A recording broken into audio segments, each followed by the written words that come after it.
Hey Grace, I wanted to leave you some feedback on your thesis statement and plan for Essay 1.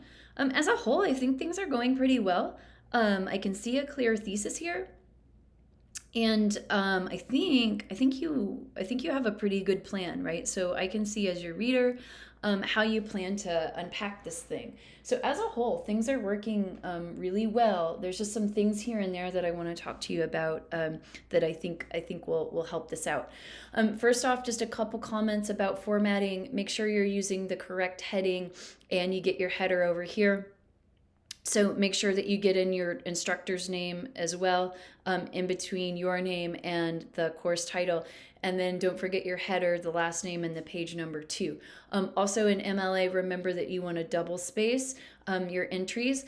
And that's also a kind act to do on me, because my eyes are starting to fade, unfortunately.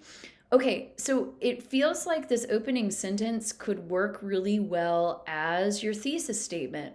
So you say, in A Hanging by George Orwell, he uses ethos and pathos to convince the audience that the unjustifiable execution of a person is unethical and wrong. So I think that that's working pretty well. I don't necessarily think that you need to say that it's both unethical and wrong. I think one will get the job done, right? So I of those choices, my rely on this one over this one. That's just a personal choice, but I don't think that both are necessary. It just kind of feels repetitive. So what I think is missing from this opening sentence is you throw us right in with this really big claim, and it's a good claim, but what the reader doesn't have is any context for this big claim. So, right off the bat, you start bringing in evidence and examples of ethos and pathos, but you're moving too soon. What you need to do first is capture the summary. So, objectively capture, yes, the main idea, but all of the plot points that helps us get there, right? So instead of examining ethos and pathos right off the bat, you're going to do that in the body. What you need to do is establish the setting, the narrator, and what happens in the story, right? Like those plot points. So I would see this sentence as actually the last sentence of your introduction. What needs to occur before this is the objective summary, so something to the effect of George Orwell's short story, A Hanging, explores the execution of a criminal in Burma through the point of view of a guard, right? So the guard works in a prison, and the prison's function is to execute criminals, right? Does that make sense? So all you're doing is just kind of describing the basic plot.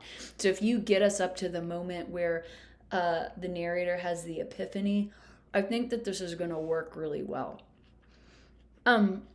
That will also help you get rid of all of this repetition in here, because you're essentially, in these first three sentences, you've just said the same thing over and over and over again, right?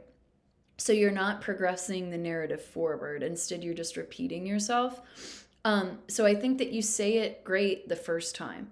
What we're missing there is the narrative details. And these ideas are actually ones that can come up in the body, and they're good moments, and they're worth examining. I I like this moment too. And in fact, I like all the moments that you've brought in. I think separating how the prisoners react versus how the narrator reacts, I think that these should probably be two separate paragraphs, since they're two separate points. Another thing that you might consider is the order of the ideas. So you might have these mimic the order of the story, meaning that really when we get the first moment of pathos is the epiphany, right? Which is what you're capturing here. Then it's the dog, and then it's the prisoners joking and laughing. So perhaps thinking about having the order of your key points line up with the chronological order of the story, I think that might be useful.